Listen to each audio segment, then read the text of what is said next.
an equilibrium problem. Okay. Example. Do you hear it? Do you hear this voice of this video? Yes. Okay. Right. Solving an equilibrium problem. So, the equation, the example one, asking the to find the force or tension applied to the each growth that holding the box at three different spots. So the roof this hang the box have equal the force. So net force on the box is 0. So in order to keep the box stationary, the last at last, I mean state at last, there should be some amount of force. Okay. By the way, I think I have to actually show you this problem. I thought that this video also included the problem description, but I don't think it has. So let me read that problem first. Okay. And that is, hold on a second, that should be the 10. I'm gonna look back in. Hold on a second.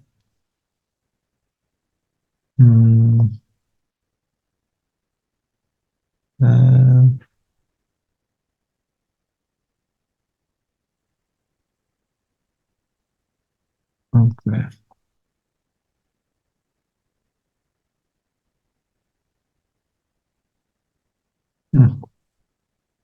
Hold on.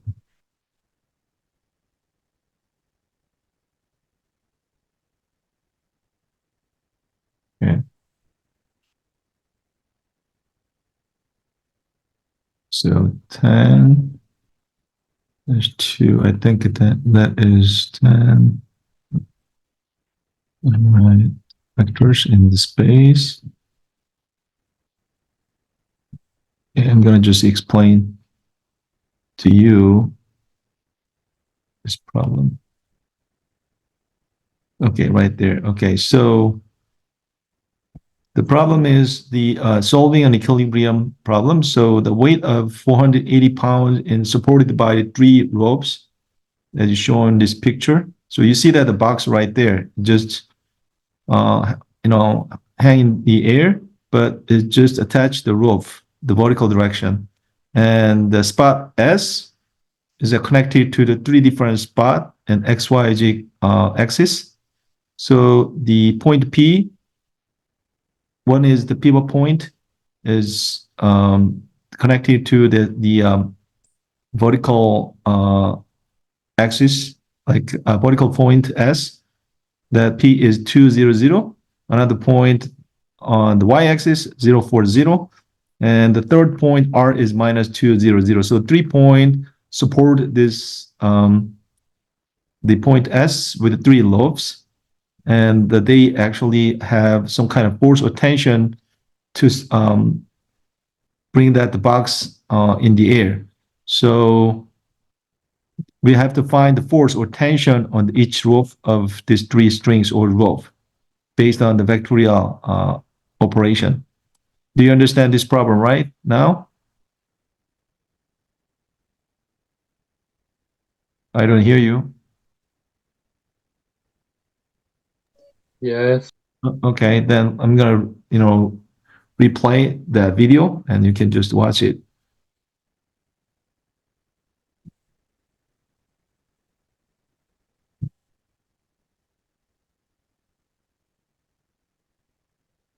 So, the equation, example one, asking the to find the force or tension applied to the each growth that holding the box at 3 different spots. So the roof this hang the box have equal the force. So net force on the box is 0. So in order to keep the box stationary, the last at last, I mean stay at last, there should be some amount of force applied to the each rope. So there's no net force applied to the box. If the box experiences some amount of force, then the force reduces the acceleration, then make the box actually moving downward or upward or any other direction. So in equilibrium, the box should stay at rest or the stationary state. There's no movement, no motion. So we have to find what forces, what tension need to be added into the rope. So we can solve the problem using the vectorial approach. So the weight of the box is 480 pounds. Weight of box 480 pounds. And the point at equilibrium is S, that actually just keep the box floating on the air. So the location of the box is S, which is 0, 2, -1. And that rope S is supported by three different plots, three different actually just spots.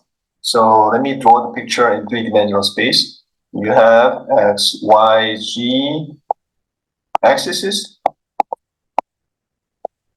and the box created gravitational force mg, which is 480 pounds. That is vector W, and that also just attached the rope, and that rope is held by this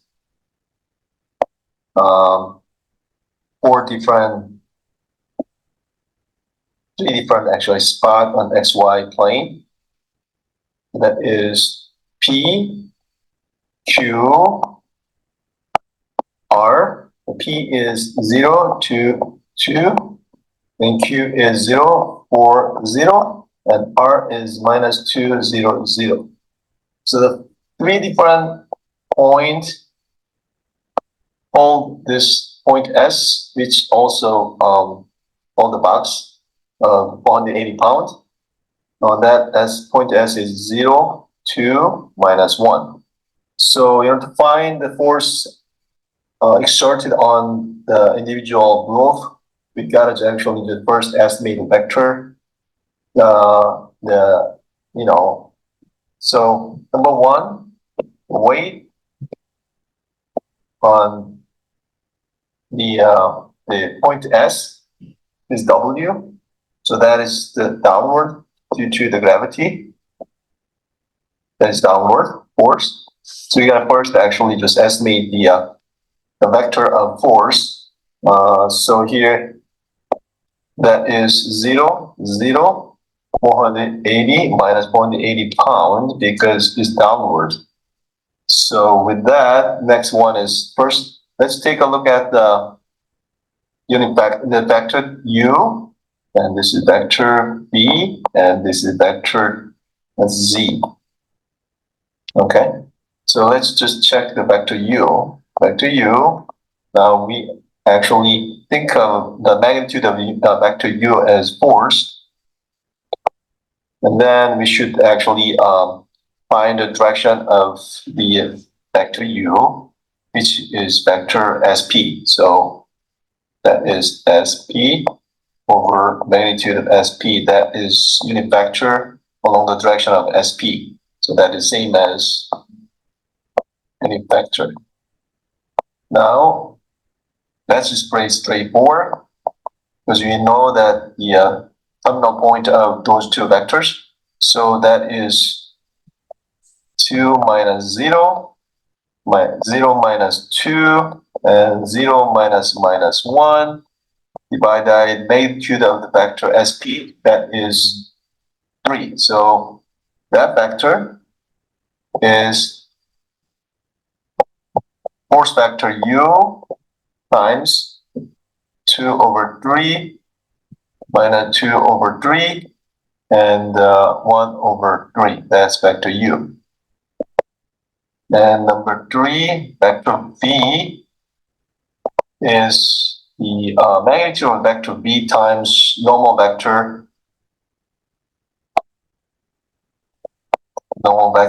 SQ. So it is magnitude of vector V times SQ over SQ. Same thing, that force vector V times 0 minus 0, 4 minus 2, 0 minus minus 1 over square root of 5. That is magnitude of SQ, vector SQ. So that is force vector V along the SQ times 0 in the direction normal vector SQ, 2 over square root of 5, 1 over square root of 5. And now number 4, vector Z is the force vector Z times unit vector SR. That is force vector Z, magnitude of Z times SR over magnitude of SR. That's unit vector, so that is the force magnitude of force vector G times minus 2 minus 0 for x component, 0 minus 2 for y component, 0 minus 1 over 3. That's the magnitude of SR, the vector of SR. So that leads to the next vector, this vector, Z times minus 2 over 3 minus 2 over 3 and 1 over 3. So in order to stay in that, equilibrium out of these forces, that the summation of all those forces should be equal to 0. Because if there's a net force, total force is non-zero, then there's also acceleration is not equal. So that creates the motion of box. Then that indicating that the system non-equilibrium. So that means in order to stay at equilibrium, the whole system, the net force, the total system force F net, which is force vector U plus force vector V, force vector Z, force vector W should be all that should be the equal 0. So there's no finite amount of force stay on the system. So that is condition for equilibrium. That means box stay at rest and stationary. So now this condition actually can be re-expressed with the U, V, Z vector.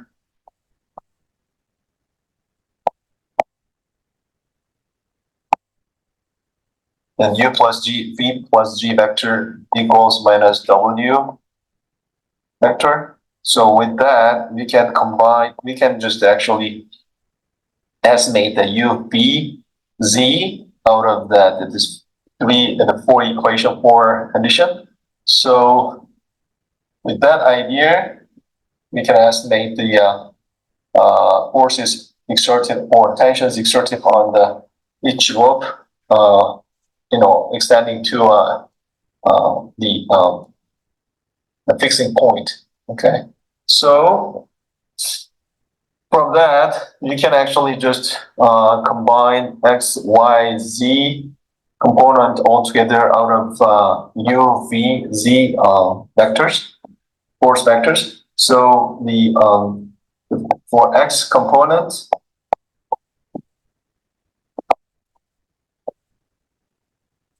the if you add all x component out of 3 vectors, then that should be 2/3 u minus 0 times v minus plus actually 2/3 the z vector, and number 2 y component, that is minus 2/3 u plus 2/5 v minus 2/3 g equals 0, and number 3 z component,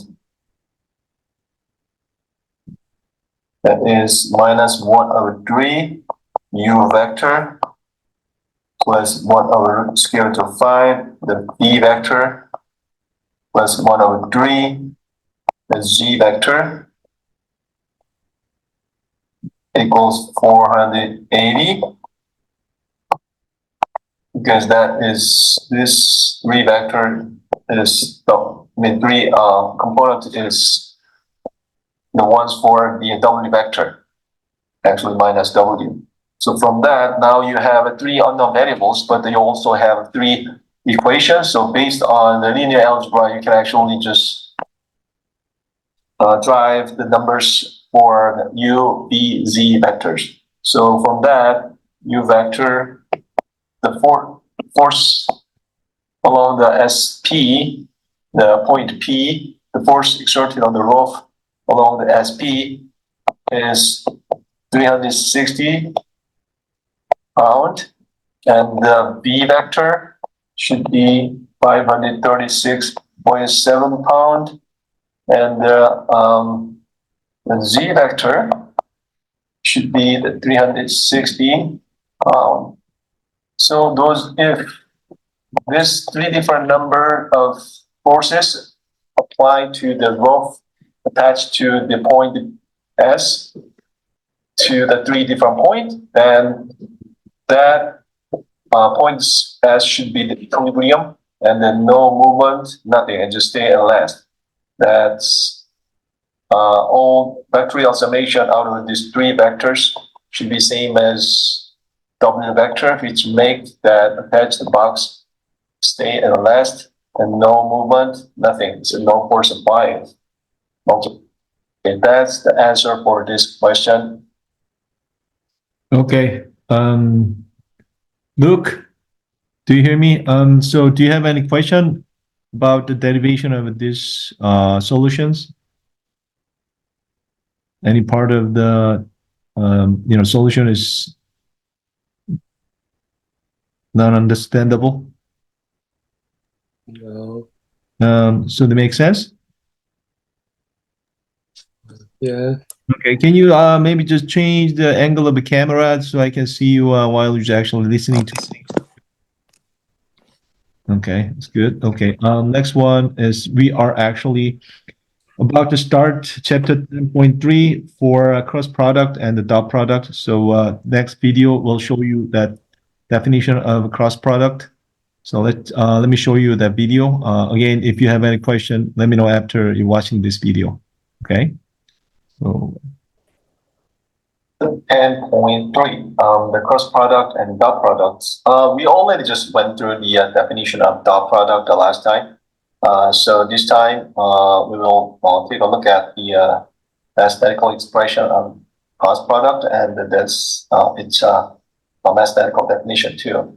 So if you do the dot product out of 2 vectors, that result in the scalar quantity, but if you even a cross product of 2 vectors normally produce that another vector. So vector cross product vector equals another vector. They normally just orthogonal to original two vectors. So the direction of the new vector reduced by the two vectors normally perpendicular to original two vectors. So I'll give you the full expression of the cross product out of arbitrary two vectors. Those vectors are defined with the x, y, g component. So I will show you how those x, y, g components out of two vectors mixed into the resultant vector out of the cross product. So 10.3, let me change the color of the pen. So basically 10.3 is cross product.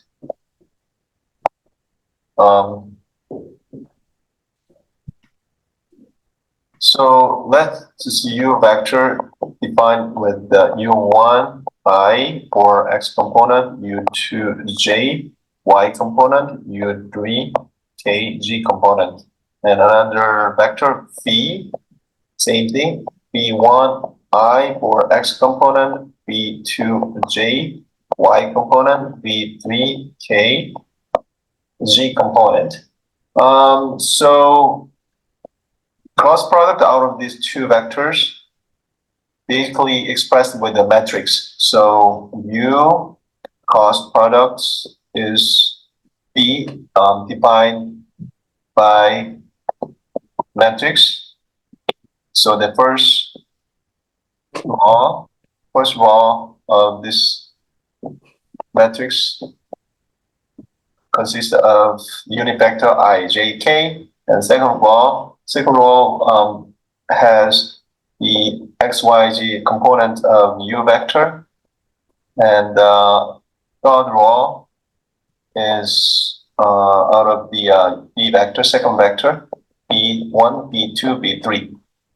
So I think you're already familiar with how to do this 3x3 matrix operation, but let me remind you how to do it. The first step, let me change the color of pen.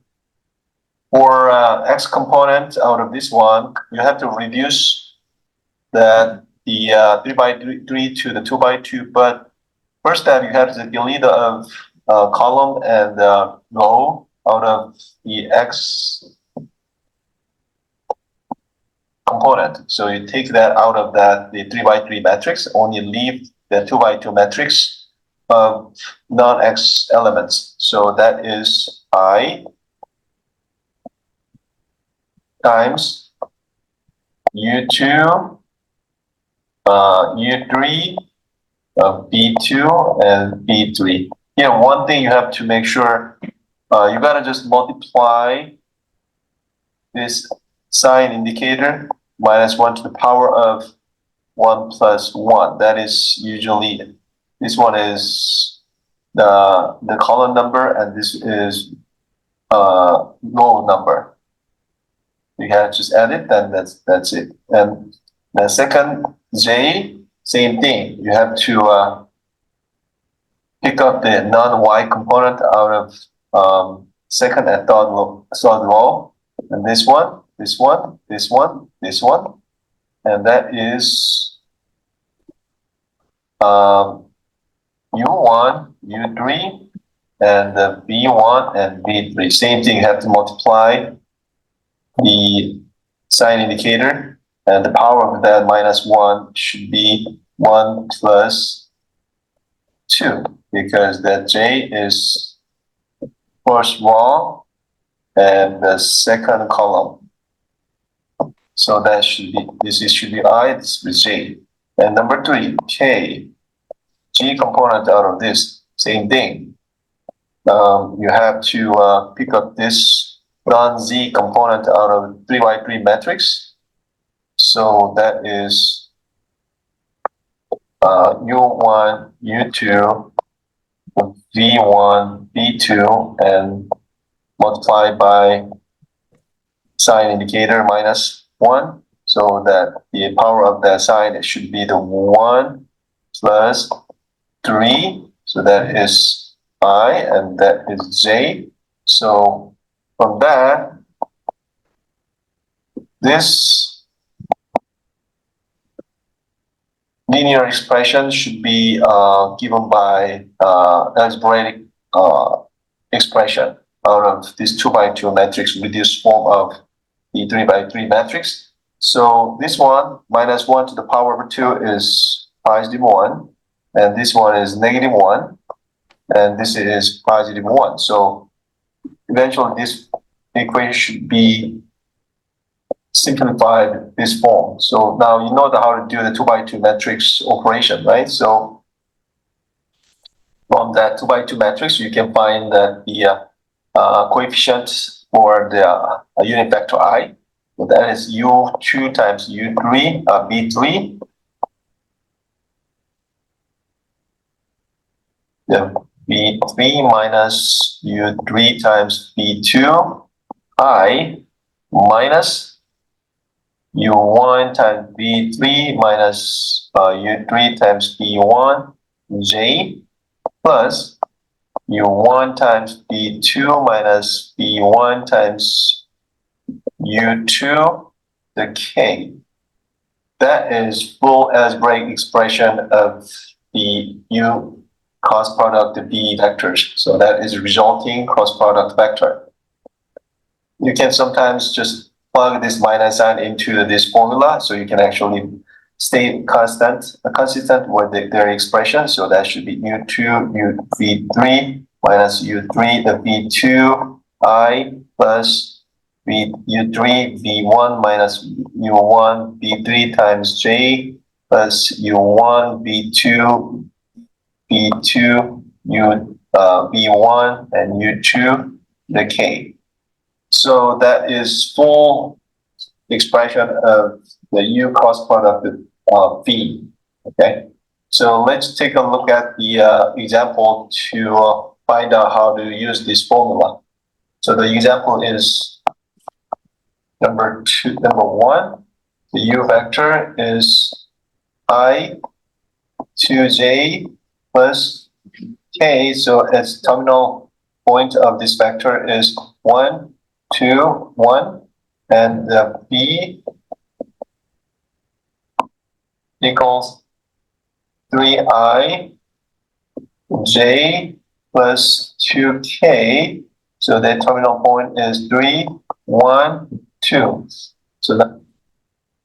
Okay, Luke, can you spend like a couple of minutes to solve this example problem?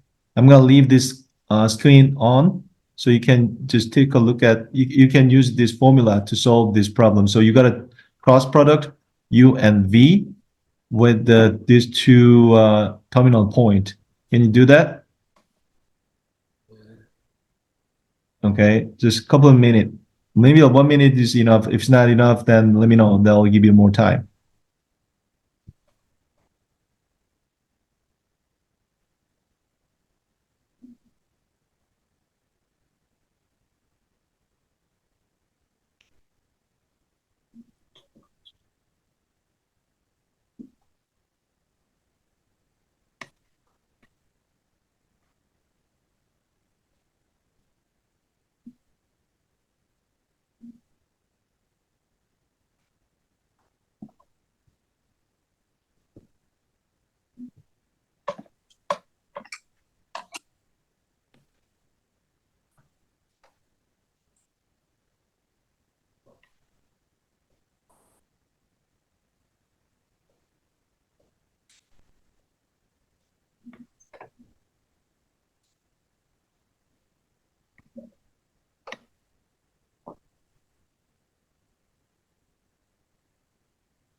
you found the answer yet?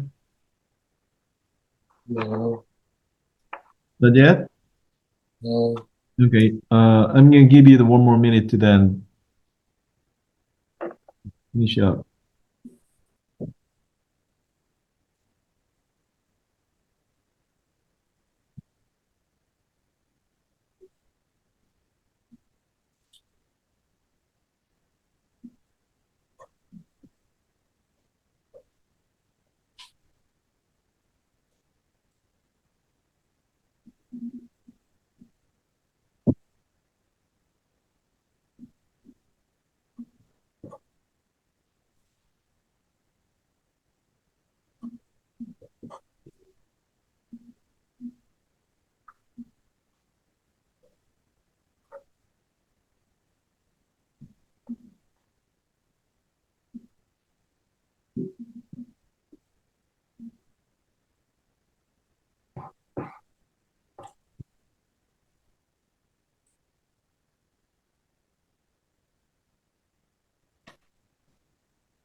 Okay. What about now?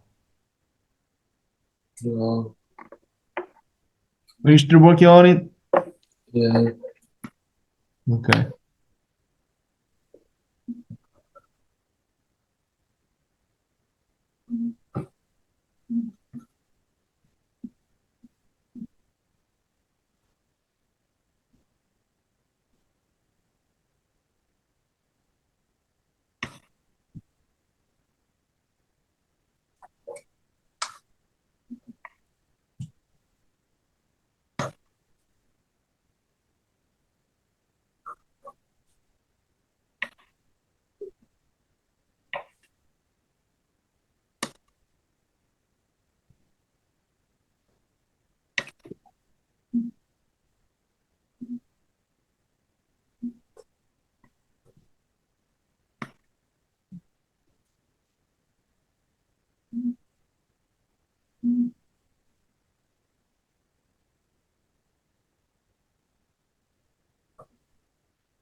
Look, are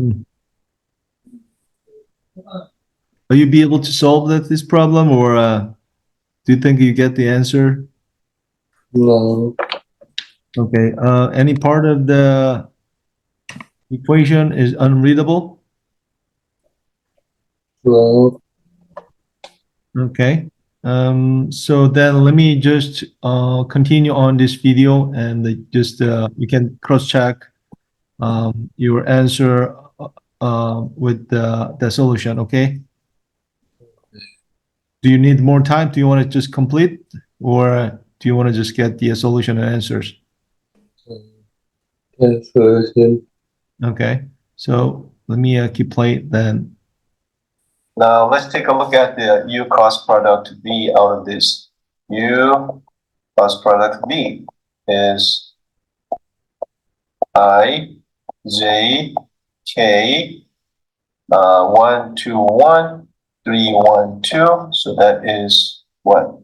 I equals 2 by 2 minus 1 by 1 plus J equals 3 by 1 minus 1 times 2 and plus K is 1 times 1 minus 2 times 3. So that is 3I j minus 5k. Now, let's check the resulting cost product is same with the changing order of u and v. So now you want to estimate, calculate the v cross product to u. So you kind of like reverse that the order of u and v vector in cross product. So that is I j k 3 1 3 1 2 and 1 2 1. So now I is 1 minus 4 plus j is 2 minus 3 plus k is 6 minus 1. So that is minus 3 I minus j plus 5k. So now if you take the minus sign out of this, then it's minus 3I plus j minus 5k. That is exactly same as vector u. So that is minus, that is the u cross product v. So that is same as minus u cross product v. So this result is showing you that if you just change the order of the two vectors in cross product, that actually bring up the minus sign. So changing that the sequence of cross products, it just induced that the minus sign to the resulting vector. So opposite direction of cross product, all you need is just take the minus sign in front of that the resulting vector. So now let's take a look at the cross product out of same vector. So now you want to just cross product b to the b. So take a look at how it works. So now that is I j k, and that's I is like 1. The second one is 2 1. So they will say 1 2 1. So that is I is the 2 minus 2. And j is 1 minus 1, and plus k is 2 minus 2. So all the coefficients in front of like unit vector ijk are same as 0. So that results in the 0 vector. So if you cross product the same vectors, then that produces that the 0 vector, and not no numbers that's 0 on their element. So let's take a look at the properties of cross product. It will help you to understand how it works with the other type of vectorial operations.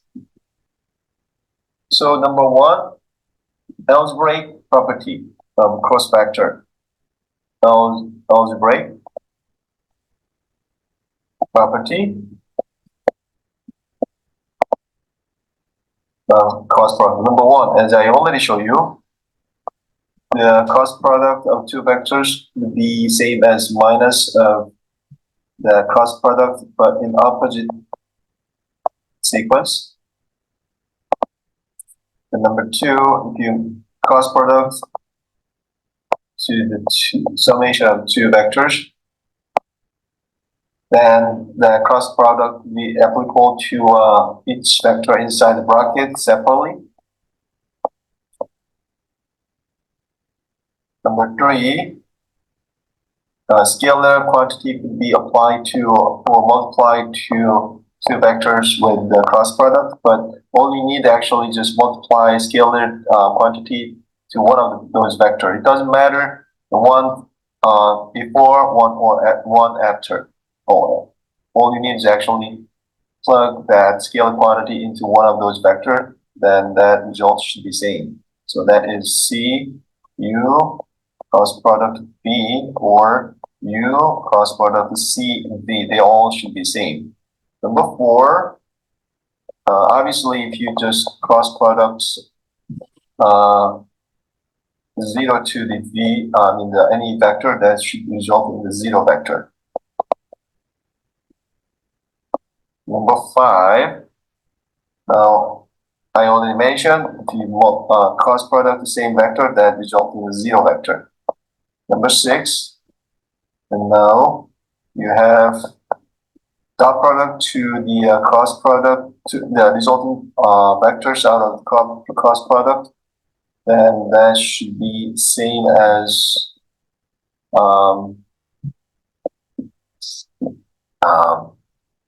so that basically that combination of dot product and the cross product to be applied to the same vectors, but in opposite direction. So that should be the u dot b cross products the w same as the u cross v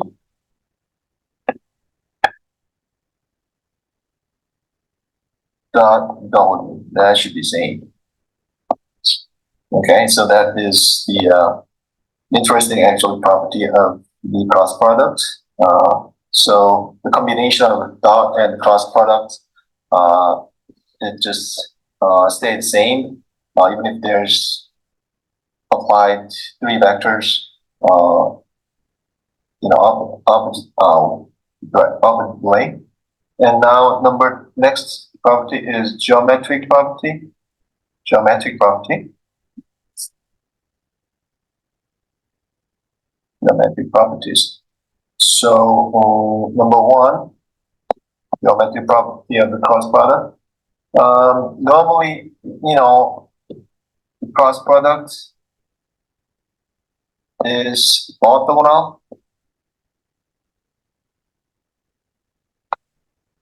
to both u vector and the v vector. They should just perpendicular to each vector same time. So if you draw that 3 vectors, you have u vector, this is v vector, and their angle is theta. So if you just cross product u and v, then the resulting vector, maybe w, should be orthogonal to v vector and u vector at the same time.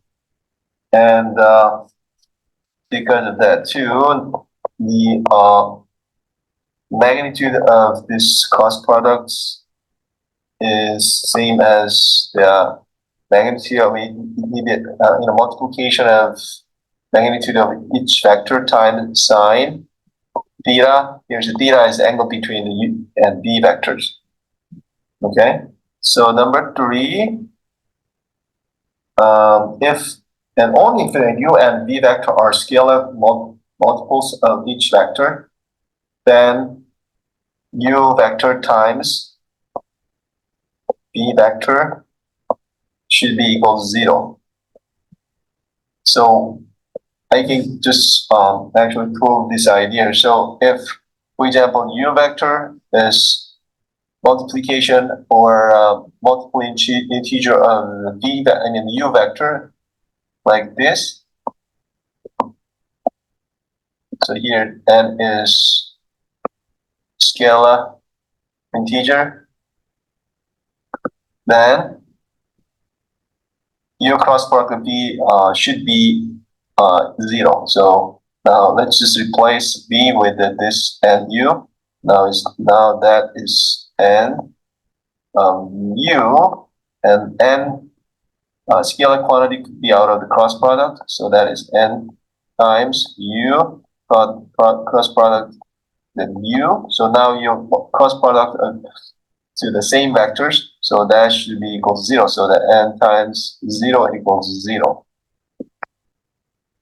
Okay, and usually number 4, the magnitude of cross product of 2 vector u and v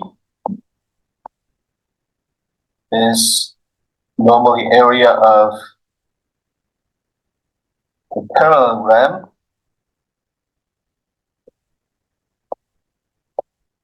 having u and V adjacent side. So that is, you have U vector and angle theta, this is V vector. And if you do U cross product V, then that should be normal to two vector. But if you take that absolute value out of the cross product, then that is same as area of this parallelogram that has the two vectors at the side of this rectangular parallelogram area. Okay. All right. So let's take a look at the example.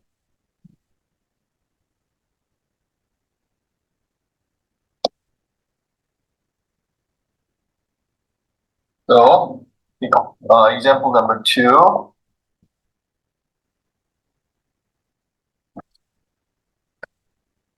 Example number 2.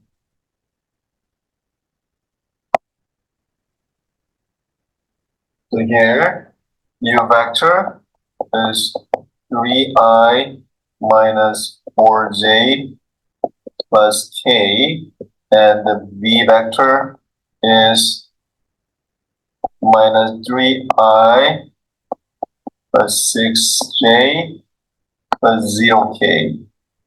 So terminal point of these two vectors is 3 minus 4, 1, and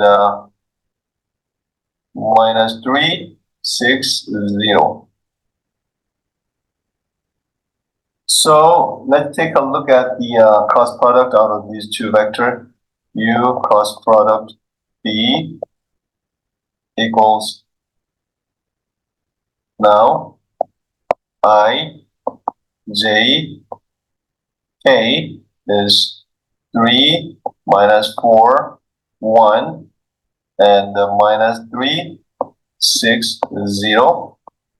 So x component in I is minus 4 times 6 minus 6 times 1, and plus j y component in j is 1 times minus 3 minus 3 times 0, plus k is minus 4 times minus 3 times 6, 3 times 6.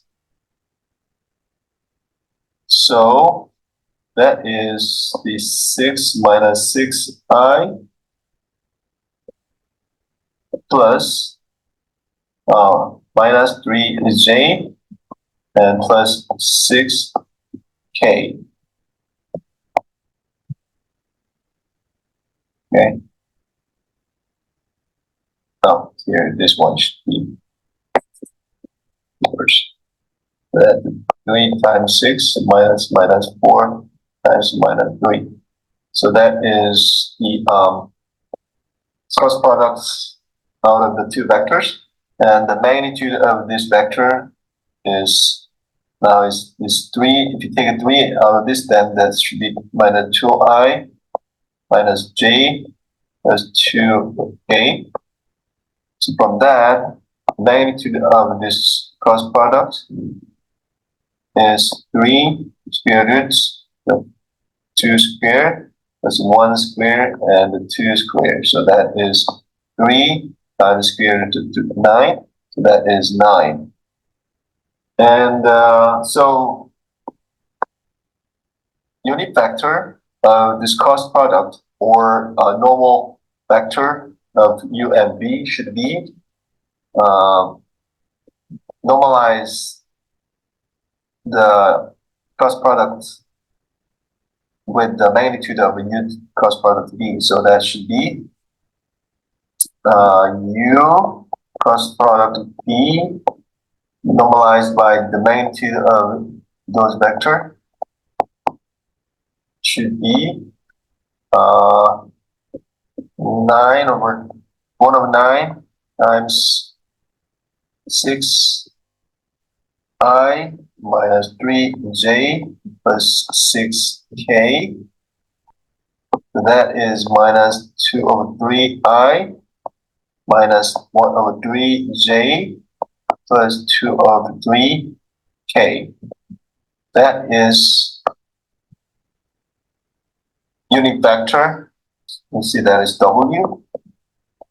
The unit vector W, which is orthogonal to the UN, the V. Okay. So Luke, are you there? I don't see you. I need to change the angle.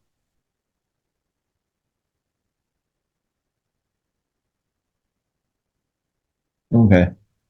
Did you write it down? Yeah. Okay. All right. Let's continue then. the next one is that is the example to understand how the cost product works in the three-dimensional space. And we want to actually expand the idea with three different vectors. So if you combine the dot product with the cost product, that produces a three-dimensional object out of three different vectors. So that is called the triple scalar product. So that scalar product consists of three vectors and a dot and cost product. So assume that you have three vectors, which is u1i for x, u2j for y, u3k z, and the v vectors, and the b1i, b2j, and the b3k, and the z vector, w vector actually is w1i, w2j, w3k. So if you do triple scalar product, which is u dot product times b cross product w, then that should be expressed with the matrix form again. That is u1, u2, u3 in first law, and b1, b2, and b3 in second law, and w1, w2, and w3 in third law. So you know what to do this, right? So basically it is u1 times b2 w3 minus b3 w2 plus u2 times b3 w1 minus b1 w3 plus u3 b1 w2 minus b2 w1. That is result of the triple scalar product out of the dot and cross product. So if you draw this one, first step you have to just create the cross product out of B and W vector in three-dimensional space. Now you have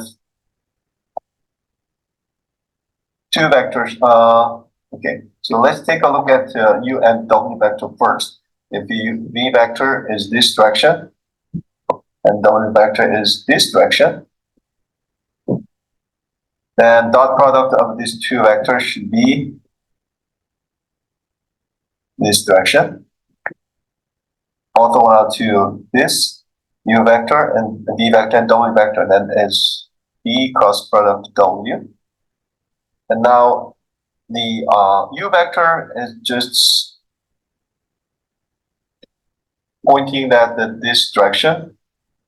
Then this vector U be projected onto the this cross product of B and W vector. So that's normal. So now, as I said, the magnitude of the V and W vector is the area of parallelogram right there. And this amount of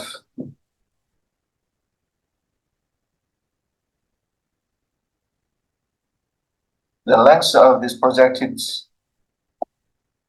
arrow out of U is the the magnitude of projected vector of U onto the U cross product W. So now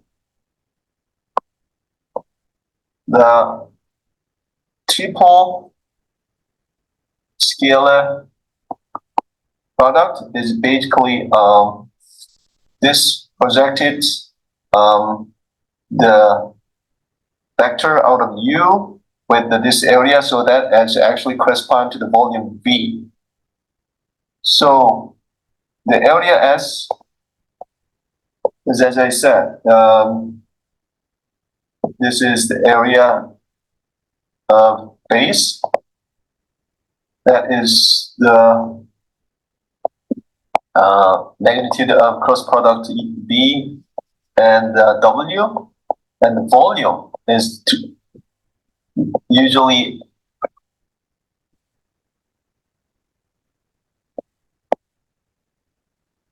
the volume of the parallel pipe,